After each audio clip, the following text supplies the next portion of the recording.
Hello friends, I am C. Palak Pavagredi. Welcome to Navkar Digital Institute. This is Capital Gain, lecture number 7. Friends, one very important concept I am to deal today is 45.5, termed as compulsory acquisition. आपको जब हम transfer की definition में थे तब मैंने बोला था कि transfer also includes compulsory acquisition, meaning that भाई आप वॉलंटरी अपनी प्रॉपर्टी नहीं बेच रहे हो, गवर्नमेंट ने आपकी प्रॉपर्टी का कंपलसरी एक्विजिशन कर लिया। अगर गवर्नमेंट ने आपकी प्रॉपर्टी का कंपलसरी एक्विजिशन कर लिया ना तो भी आपको कैपिटल गेन लगेगा, टैक्स भरना पड़ेगा। यू कैन नॉट आर्ग्यू कि सर मुझे कहां बेचनी, कोई बात नहीं हम ले गए ना। यू कैन नॉट आर्ग्यू कि सर मुझे कहां कमाना था, कमाया ना, कमाया तो टैक्स भी नहीं भरना है आपको तो, पर तो भी कंपलसरी भरना ही पढ़े। सो ये कंपलसरी एक्विजिशन को सेक्शन 45.5 में स्पेसिफिकली डिफाइन किया है कि इसमें टैक्सेबिलिटी कैसे होगी। अब ये मुद्दा समझने के लिए मैं 5 मिनट के लिए एक सिंपल इलस्ट्रेशन लूं। अज्यूम मेरा एक बिल्डिंग है जो मैंने एक्वायर किया है ऑन 28 जुलाई 2004 को एट 2,26,000। ये बिल्डिंग जो मैंने 2,26,000 रुपीज में 28 जुलाई को अक्वायर किया ना, बरसों पहले, ये बिल्डिंग मैंने 5 मिनट के लिए कंपलसरी एक्विजिशन को बाजू में रख के मैं अज्यूम करूं कि ये मैंने बेच दिया टू मिस्टर क्यू। किसको बेच दिया भाई मैंने? मिस्टर क्यू को ऑन 3rd नवंबर 2013। ये बेचते वक्त मैंने क्यू के फेवर में सेल डीड कर दिया and this I have sold off at 45 lakh. Mister Q ने ये 45 लाख रुपए में से मुझे आज तक एक भी रुपया नहीं दिया है। Am I liable for capital gain or not? Compulsory acquisition में नहीं हूं मैं, वॉलंटरी ट्रांसफर हुई। मैंने मेरे फ्रेंड मिस्टर क्यू को ये बिल्डिंग बेचा एट 45 लाख, सेल डीड कर दिया, क्यू रहने आ गए, बट 45 लाख रुपए की कंसीडरेशन से क्यू ने मुझे एक भी रुपया पे नहीं किया है। Whether mister P would be liable for capital gain or not? Mister P ने आर्ग्यू किया कि सर कैसा कैपिटल गेन, मुझे रुपए ही नहीं मिल रहे, मेरा बिल्डिंग चला गया, मुझे रुपए नहीं मिल रहे एंड आप टैक्स लेने आ गए, ये तो नाइंसाफी है। डिपार्टमेंट ने कहा देखो पलक भाई, दो चीजें इंपॉर्टेंट है। एक, कैपिटल गेन जो आपका अराइज होता है ना, वो ड्यू बेसिस पे अराइज होता है, ये ड्यू हो गया है, number 1। And even if you have not received the money you are liable for capital gain। And दूसरा, क्यों आपको रुपए नहीं दे रहे हैं? क्योंकि वो आपके बहुत बड़े, बहुत अच्छे फ्रेंड है। It's your internal matter, Q is not giving and you are not demanding. उसमें मेरी गवर्नमेंट क्या करे? You have to compute the income and you have to pay the tax. Mister Palak, आप अपनी इनकम नेट कंसीडरेशन लीजिए। Net consideration आपकी आई 45 लाख, जिसमें से आप क्या डिडक्ट कीजिए? Index cost. कितनी इंडेक्स कॉस्ट डिडक्ट होगी friends? 226 was my cost. It should be multiplied by the index number of the year 1314 divided by the index number of the year 45। 45 का इंडेक्स नंबर मुझे याद है 113 है, 1314 का index number मुझे याद नहीं है, बट आपके मटेरियल में आपको इंडेक्स नंबर दिए हुए हैं 220 है 1314 का इंडेक्स नंबर फ्रेंड्स। तो मुझे मल्टीप्लाई करना पड़े 220 से, मेरी इंडेक्स कॉस्ट आई 4,40,000 एंड मेरा लॉन्ग टर्म कैपिटल गेन आ गया friends rupees 40,60,000 and this would be taxable to mister P in the year in which asset is transferred, whether the consideration is received or not received is irrelevant. So Mr. P will be liable for the capital gain in the year 13-14 on due basis, in the assessment year 14-15. ये जब voluntary transfer हो तब आपका answer हुआ. मैं बहुत clearly कह दूं, capital gain is taxable not on receipt basis but the capital gain is taxable on due basis. Friends, this is first fundamental for today. अब 5 मिनट के लिए ये पर्टिकुलर सम में मैं क्यू को पिक्चर से निकाल दूं एंड मैं यही सम में ऐसा कवर करूं कि ये जो क्यू को बेचा है ना, उसकी जगह मान लीजिए कि ये मेरी असेट जो है that is been compulsorily acquired by से railway ministry on 3rd November 2013 and it is compulsorily acquired at 45 lakh rupees. ये 45 लाख रुपए में से रेलवे मिनिस्ट्री ने मुझे कुछ भी दिया हुआ नहीं है. Am I liable for capital gain or not? मैंने आर्ग्यू किया नो. डिपार्टमेंट ने कहा यार क्या नो, थोड़ी देर पहले बोला तुझे याद नहीं रहता है यार, capital gain arises on due basis, क्यों भूल जाते हो? ड्यू हो गया ना, कंपल्सरी इक्विजिशन हो गया, भले रुपए गवर्नमेंट ने नहीं दिए बट ड्यू हुआ ना, ड्यू बेसिस पे टैक्स भरो. 13-14 में ही कैपिटल गेन का टैक्स भरो. मैंने कहा सर 1 मिनट, काएगा 13-14 में टैक्स भरो? ड्यू हो गया 13-14 में, पर आपने दूसरी भी चीज बोली थी, इंटरनल मैटर. मैं जब क्यू को बेच रहा था, मेरा फ्रेंड है, मुझे रुपए नहीं दे रहा है, मेरी और क्यू की इंटरनल मैटर है. यहां पे साहब ये मेरी इंटरनल मैटर नहीं है. यहां पे फाइनेंस मिनिस्टर मैडम है निर्मला सीतारामन जी, यहां पे रेलवे मिनिस्टर है honourable railway minister CA Piyush Goyal साहब, यहां पे मैं हूं. दोनों नरेंद्र भाई मोदी के अंडर में ही काम करते हैं, सेंट्रल गवर्नमेंट के अंडर में ही काम करते हैं. एक साइड रेलवे मिनिस्ट्री मुझे रुपए नहीं दे रही है, in spite I want this money, and दूसरी साइड आप टैक्स डिमांड करने की बात करो. मैं नहीं भरूंगा साहब, मेरी इंटरनल मैटर नहीं है, ये आपकी इंटरनल मैटर है. आप अपनी एक मिनिस्ट्री को बोलो कि मुझे रुपए दे तो मैं टैक्स भरू, अगर आपकी मिनिस्ट्री रुपए ना देना तो मैं टैक्स ना भरू. साहब ये इंटरनल मैटर आपकी है, मेरी इंटरनल मैटर नहीं है. गवर्नमेंट ने कहा पॉइंट है दोस्त, तू जो बोल रहा है उसमें पॉइंट है, ये इंटरनल मैटर वाला बहुत बड़ा पॉइंट तू लाया. Internal matter is of not the assessee. Last में क्या हो रहा था साहब, it was my internal matter. क्यों माई इंटरनल मैटर? बिकॉज साहब here in the earlier case मैंने मेरी ये प्रॉपर्टी मिस्टर वाई को बेची थी, क्यू को बेची थी, Q was a good friend of mine, so it was definitely my internal matter. And now friends remember that here when it is taken over by the government compulsorily it is their internal matter. so मैंने कहा sir मैं tax नहीं भरूंगा 13-14 में, सवाल ही नहीं है. Department ने बोला चल ठीक है, एक काम करो पलक, टैक्स ना भरो आप, कोई बाधा नहीं है, चलो 13-14 में निकाल देते हैं. बट आप 13-14 में जिस ईयर में आपकी प्रॉपर्टी का गवर्नमेंट ने क्या किया है, कंपल्सरी एक्विजिशन किया है, उस ईयर में कैपिटल गेन को कंप्यूट कर डालो. अरे मैंने कहा why should I compute? Department ने कहा टेंशन मत ले यार, तूने बोला इंटरनल मैटर, वी एग्री, पर तू खाली कंप्यूट करके रख, taking consideration to be your total compensation amount, जिसमें से हम डिडक्ट करेंगे cost multiplied by IN of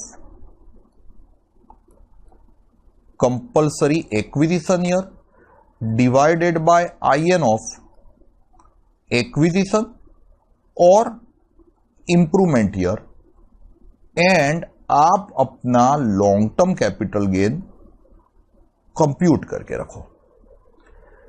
बहुत कहा डिपार्टमेंट ने, तो मैंने उनका मान रखने के लिए टोटल कंसीडरेशन ली, टोटल कंपेंसेशन अमाउंट कितना आया? Total compensation 45 lakh.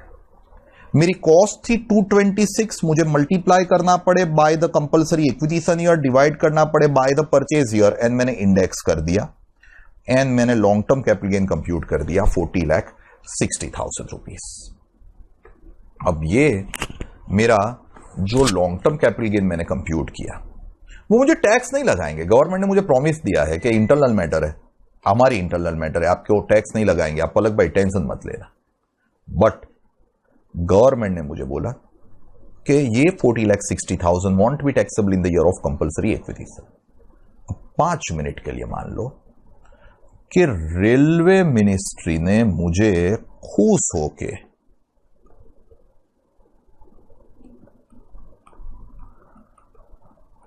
18 मई अज्यूम 2019 को ये 45 लाख रुपए में से सुकन का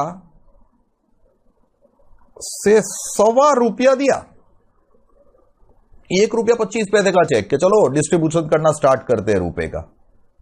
फ्रेंड्स, जब ये ₹1.25 आए ना, in that very year full capital gain will be taxable. Be careful. Computation हुआ, indexation हुआ in the year of compulsory acquisition, but the taxability arise in the year in which you get first compensation। ₹1.25 मिला, पूरा 40,60,000 rupees का capital gain आपका क्या हो जाएगा? Taxable. कौन से ईयर में टैक्सेबल हो जाएगा? 40,60,000 का आपका capital gain in the year 1920 relevant to assessment year 2021। full amount is going to be, friends, taxable। I know that this is illogical, but that's the law one has to digest। Act के word ऐसे है कि indexation and computation is done in the year of compulsory acquisition, but the whole capital gain will be taxable in the year in which first compensation is received by the assessee from the government। So full amount is going to be taxable here।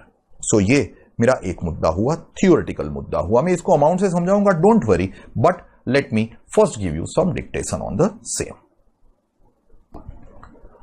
Yes friends, आप heading देंगे 45.5 compulsory acquisition. मैं थोड़ा लिखवा रहा हूं, heading दीजिए 45.5 ये वाला compulsory acquisition. Point one,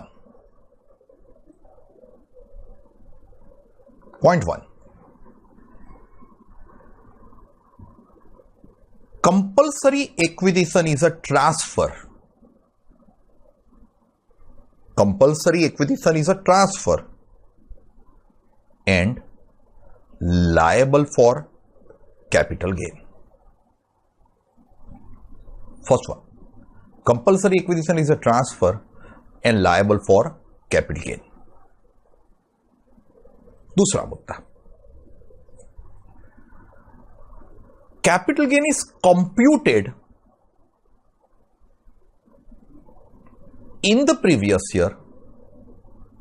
capital gain is computed in the previous year in which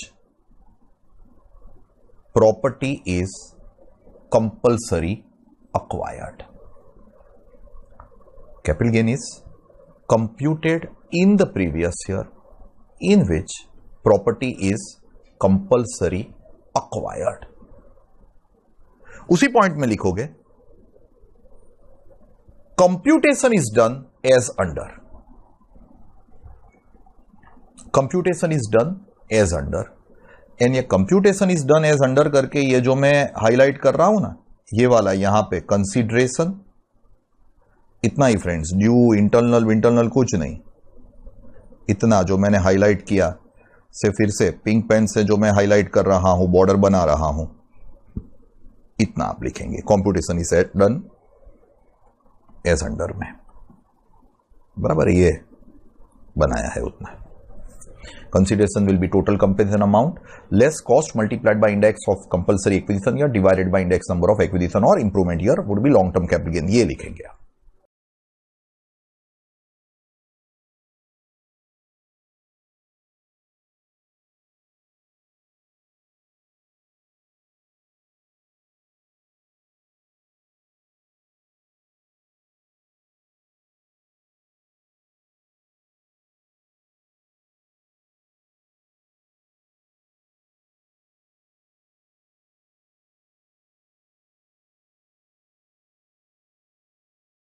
Okay. Point 3. Full amount of capital gain. Full amount of capital gain is taxable in the previous year in which first amount of compensation is received. क्या लिखोगे भाई? Full amount of capital gain, ये जो मैंने compute की वो full amount of capital gain is taxable in the previous year in which first amount of compensation is received. जैसा मैंने बोला वैसे ₹100 मिले पूरा कैपिटल गेन टैक्सेबल. एक्चुअली ऐसा होता नहीं है, ज्यादा ही मिलते हैं. But friends, full amount of capital gain, क्या लिखा? Full amount of capital gain is taxable in the previous year in which first amount of compensation is received. बराबर है. अब देखो, ये मेरा फंडामेंटल जितना मैंने समझाया उतना मैंने लिखवाया. अभी पिक्चर में लाए थोड़ी देर के पहले जो हमारे मिस्टर क्यू थे उनको. मैंने ये प्रॉपर्टी मेरे फ्रेंड मिस्टर क्यू को बेची थी. ये जो प्राइस डिसाइड हुई थी ना 45 लाख, वो मैंने और क्यू ने मिलकर डिसाइड की थी. क्यू को ज्यादा लगेगी, मुझे कम लगेगी ना, तो हम ट्रांजैक्शन आगे ही नहीं करेंगे. That's very clear in your mind. In the case of compulsory acquisition ऐसा नहीं होता है. रेलवे मिनिस्ट्री ने मेरी प्रॉपर्टी कंपल्सरी एक्वायर की ना, तो उनको जो भी अमाउंट ठीक लगेगी ना उतना ही कंपेंसेशन देंगे. और ये कंपेंसेशन 45 लाख से अगर मैं सेटिस्फाइड नहीं हूं ना, तो मैं कोर्ट में रेलवे मिनिस्ट्री के सामने, गवर्नमेंट के सामने केस कर सकता हूं और गवर्नमेंट के पास में एनहांस्ड कंपेंसेशन डिमांड कर सकता हूं. क्या डिमांड कर सकता हूं? Enhance compensation. किसके पास से डिमांड कर सकता हूं? मैं कोर्ट में केस करके गवर्नमेंट को बोल सकता हूं, कोर्ट को कह सकता हूं कि आप गवर्नमेंट को बोलो मुझे एनहांस कंपेंसेशन दे. एनहांस मींस 45 से I am not happy and assume court ने गवर्नमेंट को बोला कि पलक को एक्स्ट्रा 4 लाख रुपए दो.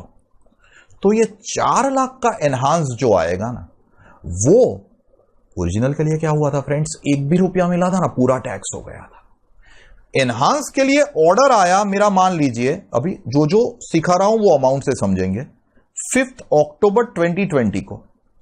एंड ये 4 लाख में से मैंने रिसीव किए 3 लाख रुपए ऑन 8 दिसंबर 2020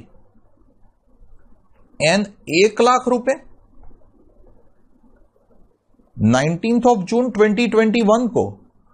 तो ये जो रुपया मुझे मिला 3 lakh, that 3 lakh will be taxable to me in the year 2021 and this 1 lakh will be taxable to me in the year 21-22.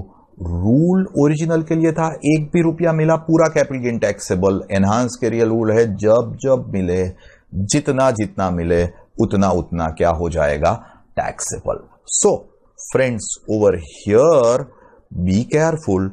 Enhance के लिए कुछ मेरी टैक्सेबिलिटी अलग है. As and when received, whatever is received is going to be taxable to me. आप मैं लिखवाऊं ऐसे point number 4 करके लिखिए. एंड फिर जितना भी थियोरी हमने पढ़ा है उतना हम प्रैक्टिकल से समझ रहे हैं. Point 4 goes this way. Write down. If the assessee is not satisfied with the amount of compensation. If the assessee is not satisfied with the amount of compensation, he can apply to the court. He can apply to the court for enhanced compensation. यहां पे मैंने spelling लिखा हुआ है. He can apply to the court for enhanced compensation.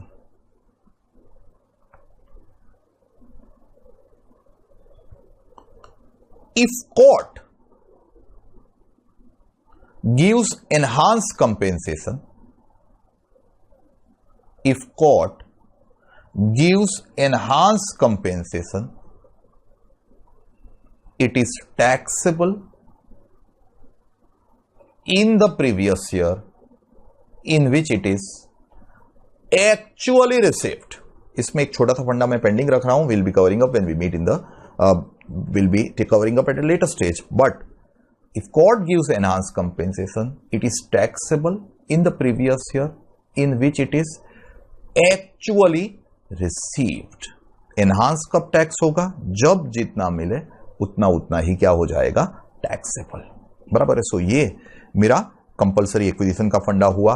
Transfer की definition से हमने cell लिया, रेलिंक्विशमेंट लिया, कंपलसरी एक्विजिशन लिया। अब ये जो फंडा मैंने कंपलसरी एक्विजिशन का थियोरेटिकली समझाया, उसको हम एक प्रैक्टिकल से समझने की ट्राई करें। आपके मटेरियल से क्वेश्चन नंबर 1 आपको लेना है, that is on this compulsory acquisition. The first sum from your material, friends, will be going this way. Have a look. It says that the central government, question number 1 I mean, central government acquires a house property owned by X on 17th October 2016. So can we say ये sum हम solve कर रहे हैं mister X के लिए, and X के लिए ये जो प्रॉपर्टी है उसका can I hear write down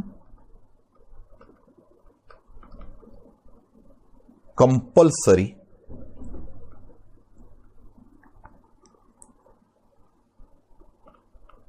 acquisition हुआ है 17th अक्टूबर 2016 से।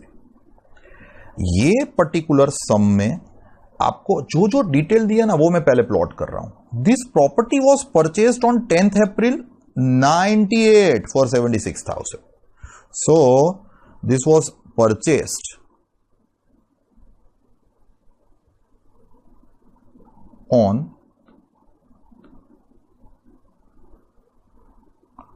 10th April for 76,000 rupees. आपको आगे दिया हुआ है in the given sum that cost of improvement incurred in the year 8-9. Friends, oh my mistake,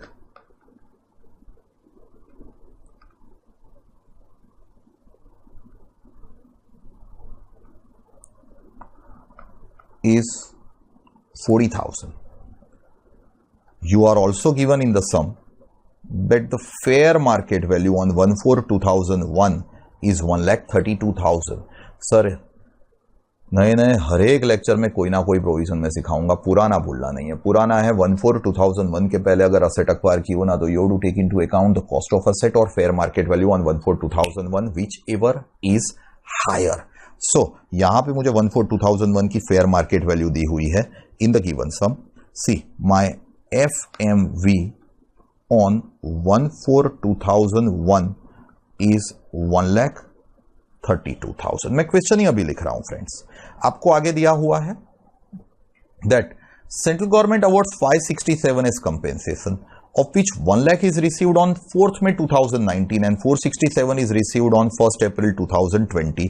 So this is compulsorily acquired at rupees 567, जिसमें से दो अलग अलग डेट को मिला है. 19th में 19 को मिला है 1 लाख, 1st April 20 को मिला है बाकी के 467. नाउ अगर हम यहां पे चेक करें सर, तो एक और भी इंफॉर्मेशन है मेरे लिए जो इंपॉर्टेंट है. 1 lakh is received, my mistake, on 4th में 19, हाँ, एंड 1st April 20 को मैं चेंज कर देता हूं. आगे एक लिया हुआ है expenditure incurred by x for getting the compensation fixed is ₹2,000. सो यहां पे दो चेंज आएंगे और अदर एक चेंज आएगा. ये 19th में जो मैंने लिखा उसकी जगह 4th में लिख दूंगा. An expenditure for getting this compensation fixed is ₹2,000 that I need to plot. Now friends listen, आपको यही सम में आगे दिया हुआ है that being aggrieved against the award, aggrieved का मतलब है angry against the award, X files an appeal. Appeal किसको करेंगे? If you are not happy with this 5,67,000 you go to the court and ask court कि sir ये amount का बहुत ही कम है, थोड़ा ज्यादा दीजिए. And friends remember that here aggrieved against the award, X files an appeal. The court, as per order dated 1st August 2021, enhanced the compensation from 567 to 850. Legal expenditure is 10,000. 567 का आपका compensation था, court ने enhance करके 850 कर दिया, meaning thereby 8,50,000 का अभी court ने बोला, पहले बोला था रेलवे मिनिस्ट्री ने 5 और अदर सेंट्रल गवर्नमेंट ने 5,67,000 दिया था, तो डिफरेंस बिटवीन 850 एंड 567 इज 2,83,000. आप अपने कैलकुलेटर पे गिनोगे तो इतना कोर्ट ने एनहांस कंपेंसेशन अवॉर्ड करने को बोला ऑन 1 अगस्त 2021, जिसके लिए खर्चा हुआ है 10,000. So can I right courts order of enhanced compensation is passed on 1st August 2021 at rupees 2,83,000, for which expenditure incurred for getting the enhanced compensation is 10,000. आपको और दिया हुआ है X receives additional compensation of 1,83,000 on 15th April 2022.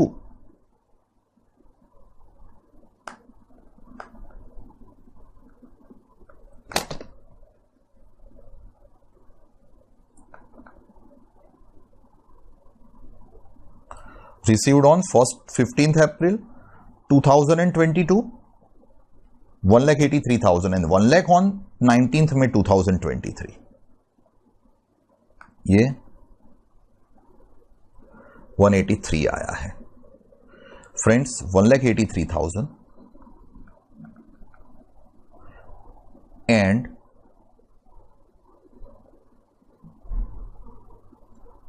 Received on 19th में 2023.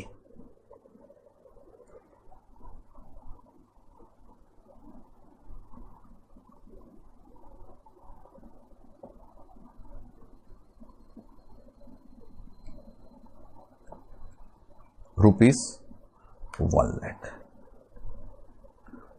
Compute the capital gain. अच्छा, आपको एक और भी क्वेश्चन शायद पूछा हुआ है यहां पे. Compute the capital gain. Does it make any difference if the additional compensation received by X is son after the death of X. अब ये जो पर्टिकुलर पूछा है ना, उसका आंसर लिखना मैं भूल जाता हूं.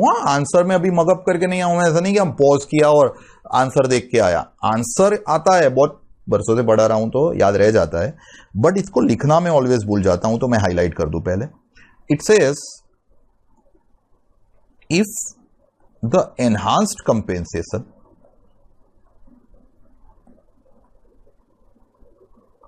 is received by son of Mr. X after the death of Mr. X, then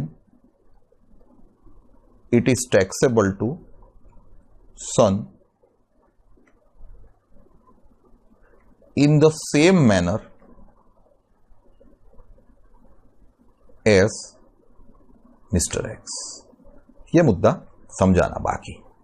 अब ये मैंने सम प्लॉट कर दिया, इसको अभी सॉल्व करें. Friends, over here original compensation के लिए मैं प्रीवियस ईयर असेसमेंट ईयर अभी लिख रहा नहीं हूं. सीधे मैं मेरे कंप्यूटेशन पे जाऊं तो you have been taught that in the case of compulsory acquisition आपको कंसीडरेशन जो लेनी है वो बहुत ही स्पेसिफिकली कहा है. You have to take your total compensation amount that is 567 in our case. ये वाला अमाउंट बराबर है, जिसमें से मेरे एक्सपेंडिचर जो मैंने इनकर किए हैं 2000 वो क्या हो गए लेस. सो मेरी नेट कंसिडरेशन आ गई 565. ये कैपिटल गेन जो मेरा होगा वो कंप्यूट होगा इन the year in which my property is compulsory acquired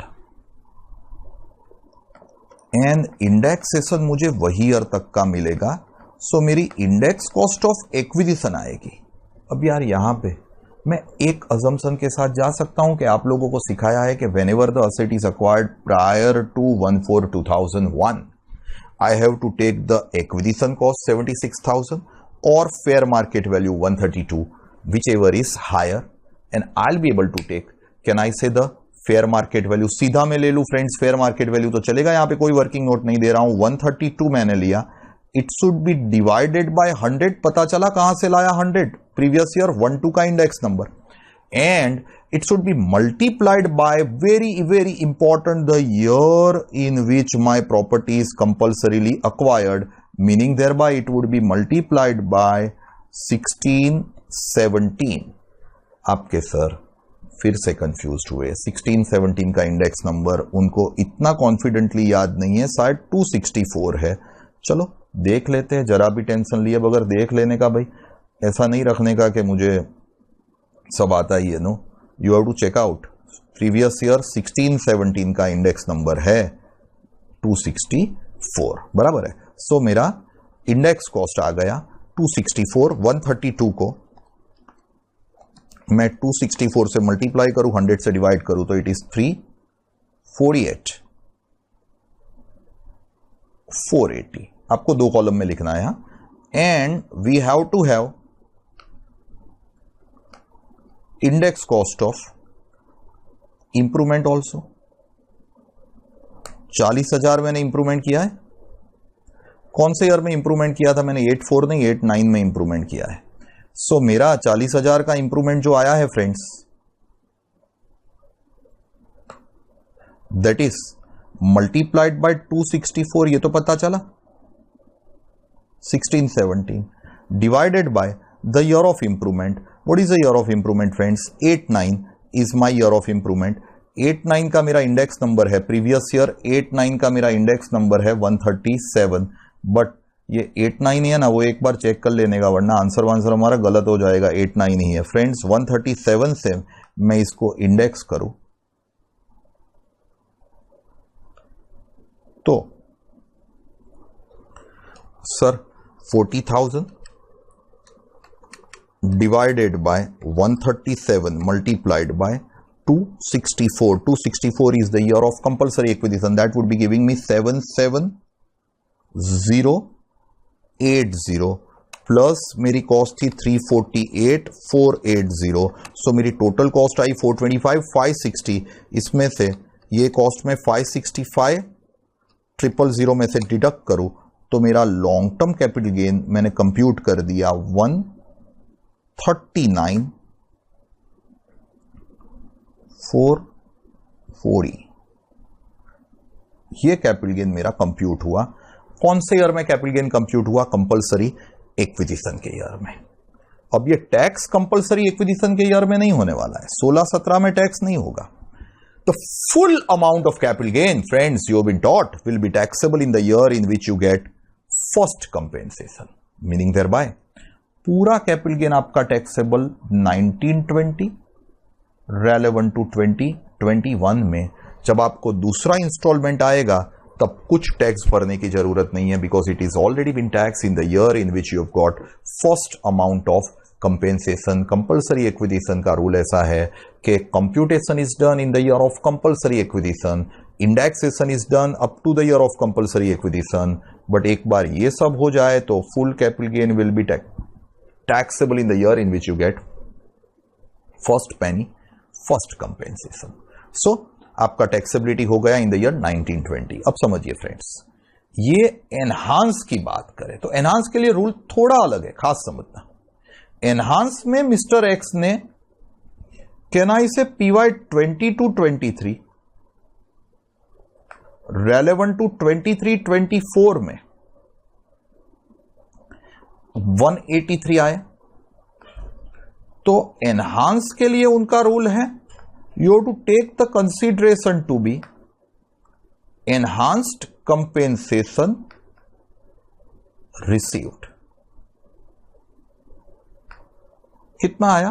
183, जिसमें से आप अपने एक्सपेंसिस जो किए हो, कितने एक्सपेंडिचर हुए थे 10,000, वो लेस करो, नेट कंसीडरेशन आई 173, आपकी इंडेक्स कॉस्ट होगी, दिस इज इंपॉर्टेंट, 0, एंड आपका लॉन्ग टर्म कैपिटल गेन आ जाएगा 173। आपकी इंडेक्स कॉस्ट क्यों होगी 0? बिकॉज ऑलरेडी आपने कॉस्ट पूरी डिडक्ट कर ली है। ये भूल जाओ ये कैपिटल गेन को। ये पेन 50 रुपए मैंने परचेज की, 70 रुपए में आपको बेची, 20 रुपए का मेरा गेन हुआ, कैपिटल गेन नहीं, नॉर्मल गेन, अकाउंट में प्रॉफिट हुआ। आपने पेन से लिखा, बहुत खुश हुए, आपने खुश होकर मुझे 5 रुपए एक्स्ट्रा दिए। अब मेरी ओरिजिनल गेन हुआ था 70 की सेल्स प्राइस, 50 की कॉस्ट करके 20 रुपए का प्रॉफिट हुआ था। अभी आपने मुझे 5 रुपया एक्स्ट्रा दिया, तो ये 5 रुपया मुझे जो एनहांस मिला, एक्स्ट्रा मिला, वो मेरा पूरा गेन ही है, बिकॉज ऑलरेडी मैंने कॉस्ट तो पूरी इसमें से रिकवर कर दी है, सेम एनहांस में है, मेरी कॉस्ट ऑलरेडी रिकवर हो गई है, तो अभी मुझे जो मिल रहा है ना, वो पूरा मेरा क्या है, गेन ही है friends. At the same time मेरा दूसरा कंपेंसेशन का इंस्टॉलमेंट आया 23-24 में, तो मिस्टर एक्स को प्रीवियस ईयर 23-24 रेलेवेंट टू 24-25 में remaining amount will be taxable. कितना taxable? Enhanced compensation received 1 lakh. यहां पे तो एक्सपेंडिचर भी डिडक्ट नहीं हो गए बिकॉज ऑलरेडी डिडक्टेड, सो मेरी नेट कंसिडरेशन आई 1 लाख, इसमें से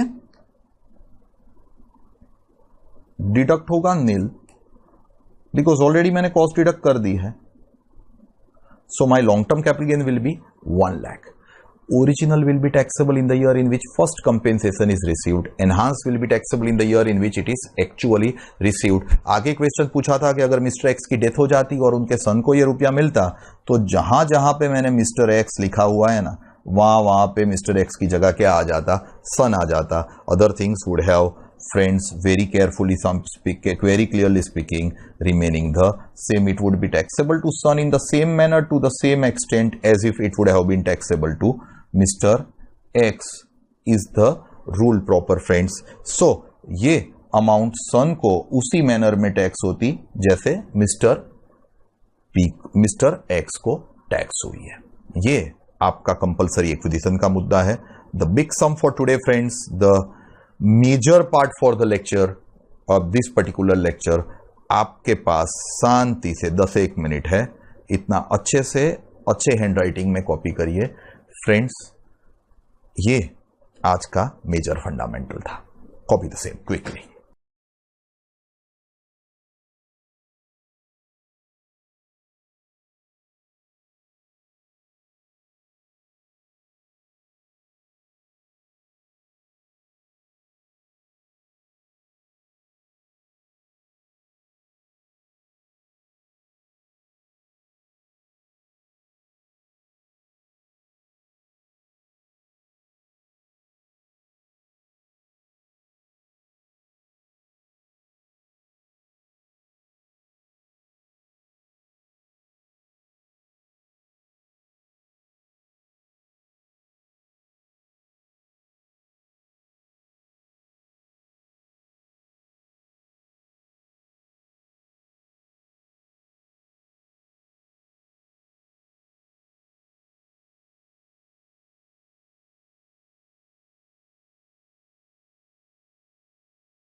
So this is related to the compulsory acquisition. अब एक छोटा सा मुद्दा था हमारा, एसेट आपकी डिस्ट्रॉय हो जाए और इंश्योरेंस कंपनी आपको कंपेंसेशन दे, बराबर है, तो it was falling under the category, थोड़ा याद आए तो एक्सटिंग्विशमेंट करके कैटेगरी में ये फॉल होता था. Friends, in that very case my legislature says that if you fall under extinguishment, it's also a transfer, and extinguishment is also liable for capital gain. अब इसकी टैक्सेबिलिटी मेरी 45(1)(a) नंबर के section में समझाई हुई है. क्या कहा है समझिए. This is for insurance compensation. इसका फंडामेंटल 45(5) जैसा ही है, कंपल्सरी एक्विजिशन का ही है. इसके लिए कहा है indexation is done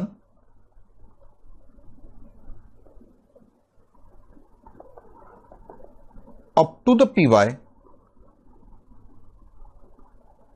in which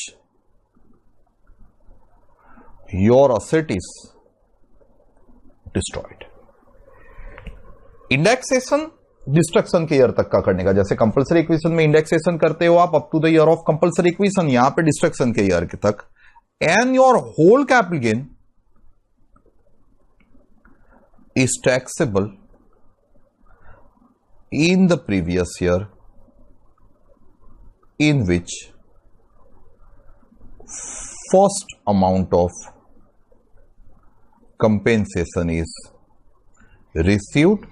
compulsory acquisition में गवर्नमेंट से साथ the authority which is compulsory acquiring से था, यहां पे from none other than insurance company, meaning thereby insurance compensation का जो रूल है ना, that is as similar as 45(5). This is falling under the category extinguishment, and इसलिए मैंने ये 45(5) के साथ थ्योरेटिकल मुद्दा था हाईलाइट कर दिया. आप इतना कॉपी करिए, एंड हम एक छोटा सा सम ले रहे हैं to make you at par with all earlier other batches.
Okay, so the last sum for today, and that is I am dealing with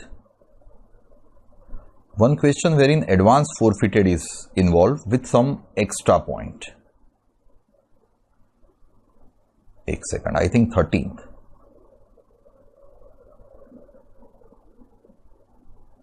वही क्या हो रहा है? हाँ, yes, it is sum number 13. Mr. K purchases a house property on 10th April 92 prior to 1/4/2001 at rupees 65,000. The fair market value on 1/4/2001 was 270, whichever is higher, fundamentally clear concept. On August 31st, 2005, Mr. K enters into an agreement with Mr. J for sale of such property at 370 and received an advance of 60,000. अब सुनो, मुद्दा ऐसा हुआ मेरा कि in the given sum number 13 में mister के ने एडवांस रिसीव किए. प्रॉपर्टी 92 में परचेज की, 1/4/2001 की फेयर मार्केट वैल्यू दी हुई है। अगस्त 2005 में mister K enters into an agreement with mister J for sale of property at 370 and received 60,000 as advance. However, as Mr. Joy did not pay the balance amount, Mr. K forfeited the advance money. So, Mr. K ने ये advance money forfeit कर दी है 65,000 rupees. Friends, 2005 31st August 2005 को मिले थे. It is forfeited in the year 5-6. So, can we say previous year 2005-6 relevant to AY 2006-7? There is advance money forfeited by Mr. K from J. कितने advance friends forfeit हुए हैं आप check करके कहोगे तो मेरा एडवांस फॉरफिटेड है ₹60,000 rupees as advance. सो ये 60,000 जो एडवांस फॉरफिट हुआ ना, वो आपके माइंड में परफेक्टली क्लियर है। It is not a transfer and no capital gain at the same time. ये एडवांस फॉरफिटेड आपका 1/4/2014 के पहले का है, तो ये इनकम फ्रॉम अदर सोर्स में भी जाने वाला नहीं है। ये रुपए मिस्टर के ने कमाए, इसके ऊपर के को कहीं पे भी कोई टैक्स ना लगा। मैंने सिखाया है कि जब असेट बेचोगे तब ये एडवांस फॉरफिटेड रिड्यूस हो गए, चेक करते हैं, यही इंपॉर्टेंट पार्ट है सम का। Now mister K constructed the first floor by incurring 235 cost. Fine, acquisition थी, एडवांस फॉरफिट किए हैं, एक्विजिशन थी, एफएमवी दी हुई, एडवांस फॉरफिटेड है, इंप्रूवमेंट कॉस्ट इनकर की। In January 11 K gifted the house to his friend D. जनवरी 11 में के ने अपना हाउस मिस्टर डी को गिफ्ट कर दिया। हियर मिस्टर के ने 2010-11 रेलेवेंट टू 11-12 में ये हाउस गिफ्ट कर दिया टू डी को। कैन वी से गिफ्ट में कोई कंसीडरेशन ही नहीं आती है, तो there is no transfer, no capital gain. यहां तक कोई इश्यू नहीं है, कोई टेंशन नहीं है किसी को भी। अब यहां पे मैं एक खाली चेंज करवाता हूं, हाउस टू हिज फ्रेंड की जगह टू हिज ब्रदर कर दीजिए। अदर सोर्स में मुझे नहीं ले जाना है ये सब में, बराबर है। तो जनवरी 11 दैट इज प्रीवियस ईयर 10-11 में ये गिफ्ट कर दिया। अब ये हाउस मिस्टर डी ने बेच दिया। मिस्टर डी ने ये हाउस बेच दिया PY 1920 रेलेवेंट टू 2021 में। Compute the capital gain for Mr. D is my fundamental. अब फ्रेंड्स, मिस्टर डी के लिए गिफ्ट में मिली हुई असेट बेचे, तो फ्रेंड्स आप लोगों को मैंने सिखाया है कि गिफ्ट में मिली हुई असेट मिस्टर डी बेचे ना, तो उन्होंने एक भी रुपए की कॉस्ट ऑफ एक्विजिशन या इंप्रूवमेंट नहीं की है, बट तो भी he has right to deduct the cost of acquisition of previous owner, period of holding of previous owner, index number would also be that of previous owner. Mister D ने ये property बेची हुई है कितने में, देखिए 22 लाख में on 10 February 2020। So his net consideration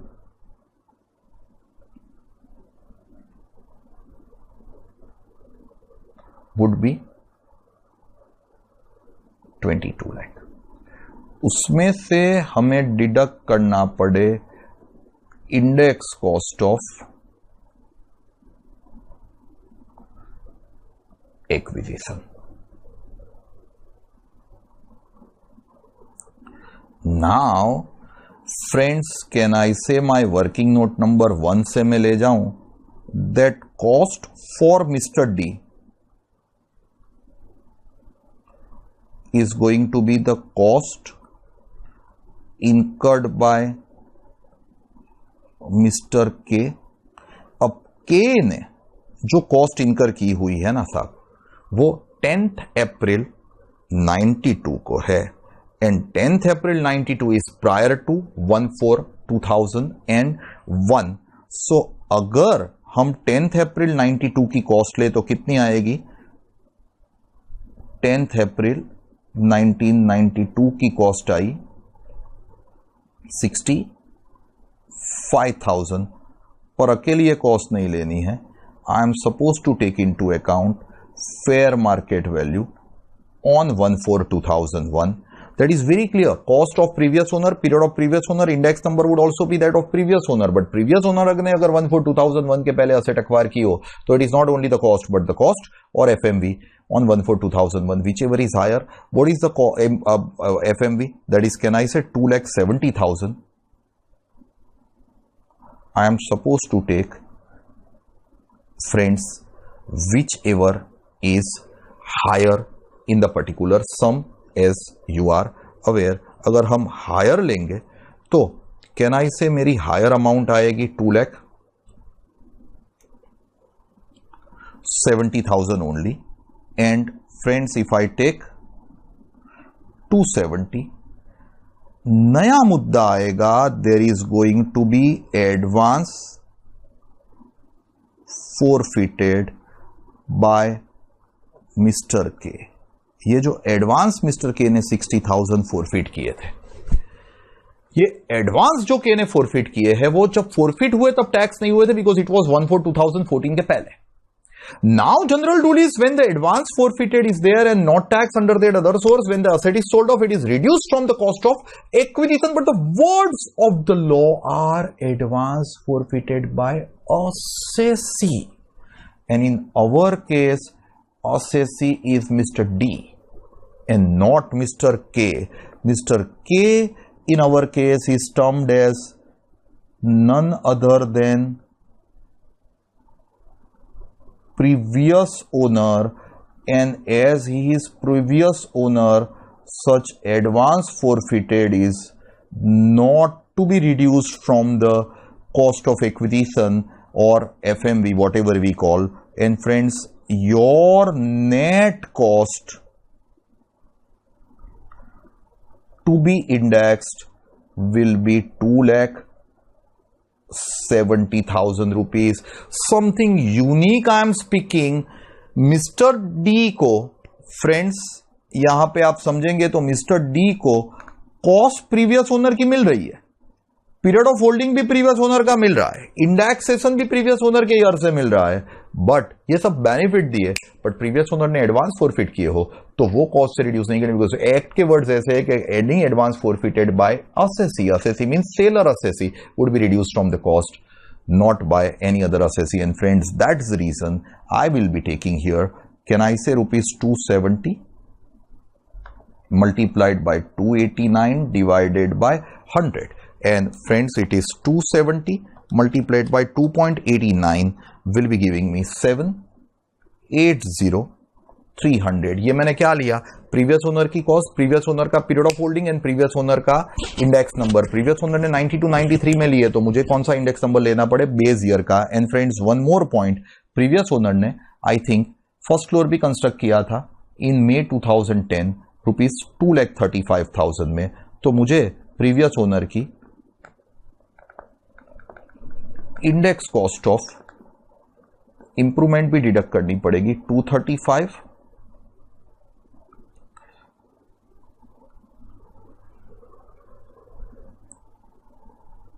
automatic है. 1 आवर कंप्लीट हो जाए ना तो ये सब बंद हो जाता है. देखो सिस्टम देखो हमारा. Friends, here it is, I have index cost of improvement 235 multiplied by 289 divided by 1011 का इंडेक्स नंबर है 167. सो अगर आप ये 235 को इंडेक्स करोगे तो मल्टीप्लाइड बाय 289 डिवाइडेड बाय 167 करके आप इंडेक्सेशन करोगे तो your index cost is coming to 406680 plus 780,300 की मेरी कॉस्ट थी, तो that is giving me 11,86,980. And मैं 22 लाख में से इसको डिडक्ट करूं तो मेरा लॉन्ग टर्म कैपिटल गेन आ रहा है 10,13,020. फ्रेंड्स, ये आपका फुल फ्लेज सम हुआ। एक ही नया मुद्दा मैंने बोला, नया मुद्दा मैंने ऐसा बोला कि प्रीवियस ओनर ने एडवांस फोरफिट किए हो तो वो प्रीवियस ओनर की कॉस्ट या प्रीवियस ओनर की एफएमवी से रिड्यूस नहीं होगे। That's the only point I wanted to convey. And friends, this is to make you at par with other batches. You are now at par with the other batches. So now, from next lecture onwards, we will be having all the new points for all the batches. Till then, friends, copy the same, stay home, stay safe, and thank you very much, friends.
If you like this video, share it with your friends.